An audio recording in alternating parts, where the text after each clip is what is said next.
everyone, my name is Nataly Yara and I'm going to give you an analysis of the book Northanger Abbey by Jane Austen. So, Northanger Abbey is the first of Jane Austen's novels to be completed for publication, though she had previously made a start on Sense and Sensibility and Pride and Prejudice. Susan, as it was first called, was written around 1798 and 1799. It was revised by Austen for the press in 1803 and sold in the same year for 10 euros to a London bookseller who decided against publishing. Then, in the spring of 1816, the bookseller sold it back to Jane Austen's brother, Henry Austen, for the exact sum of 10 euros. Jane Austen by this time had no public reputation as a writer during lifetime because all of her novels were published anonymously. Amongst other changes, the book had the leader's character's name changed from Susan to Catherine, and Austen retitled the book as Catherine as a result. Austen died in July 1817, and Northanger Abbey was published in late December 1817, and this novel was not published under the title name Jane Austen had given it. The title Northanger Abbey is presumed to have been the invention of Henry Austen, Jane's brother, who had arranged for the book's publication after her death. In this analysis, we are going to mention these different aspects of the novel. For example, its contextual framework, the social and political context of when it was written, my personal opinion about the novel, and also critics' commentaries. We are going to name some figures of speech found in the novel, as well as the theme and the tone. Finally, we will talk about the ideal British citizen. I hope you enjoy watching. Who was Jane Austen? Jane Austen was born December 16, 1775 in the village of Steventon in Hampshire. She was the seventh of 8 children and was educated mostly at home. Her parents and her moved to Bath in 1801, and she spent the rest of her life in Chawton, Hampshire. In 1816, Austen contracted Addison's disease, which is a tubercular disease of the kidneys, and she died on July 18th in 1870. 2 of her novels were published after her death, which were Persuasion and Northanger Abbey.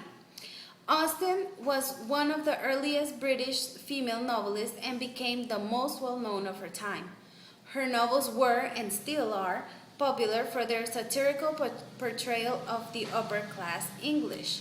In terms of British literary development, Jane Austen occupies no one position, because she does not belong to the neoclassicist movement, which was the major movement of the 1700s, and she is too early to be a romantic, and her plots are too involved with society and human interaction to fit within the romantic genre. Austen's novels cannot be classified as belonging to any particularly literary movement. In terms of the genre, the book is a Bildungsroman novel which traces the main character's life from childhood to adulthood. So, a Bildungsroman is basically the story of a single individual's growth and development within the context of a defined social order.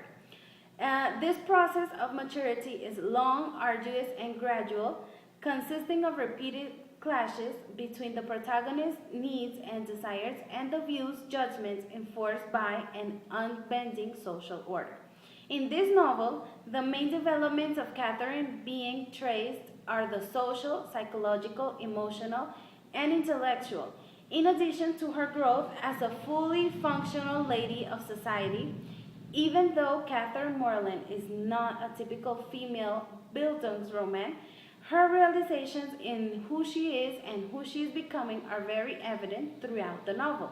Jane Austen's audience was always intended to be the upper and upper middle class or gentry of England, and it is appropriate because she depicted nothing unusual in her novels and dealt with day-to-day happenings in this class.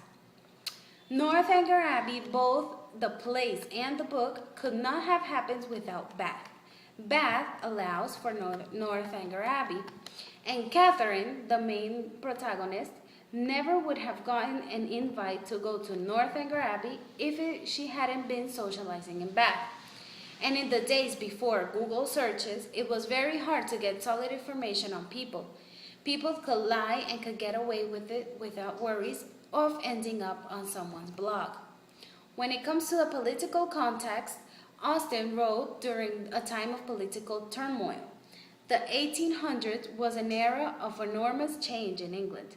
It was the age of the industrial, and in 1800, 75% of the population lived in the country and only 25% lived in town.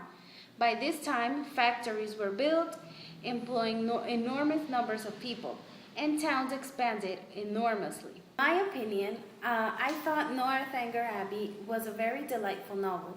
It is a bit difficult to read because of the old British English, but Jane Austen shows perfectly the development Catherine had throughout the story. The struggle she has and how innocent she is makes the story more entertaining. Although the book is quite predictable because you can guess what is going to happen between Henry Tilney and Catherine almost from the beginning, it is also very funny due to Catherine's clumsiness. I also like the twist the characters had. For example, Isabella was very loving at first, but then she became irritating. And overall, I enjoyed the book. Other people's opinions, for example, Julie Dobson said she rated the book from 8 to 10, and she says that Jane Austen's writing is wonderful and elegant, and that the words flow of the pages, and that she was lured into her narrative.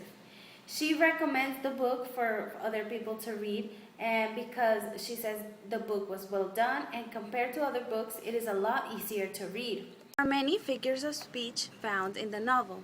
Here are some: archaism, commeratio, ellipsis, cataphora, paradiastole, simile, and superlative. When it comes to the tone of Northanger Abbey, we can say it is light-hearted, teasing, and ironic. Northanger Abbey is a text that does not take itself or any of its characters too seriously. The novel basically makes fun of itself, but while the novel pokes fun at anything and anyone, it does not do it in a teasing, light-hearted way. The narrator doesn't do cruel or biting humor. Rather, the narrator seems to like all the characters.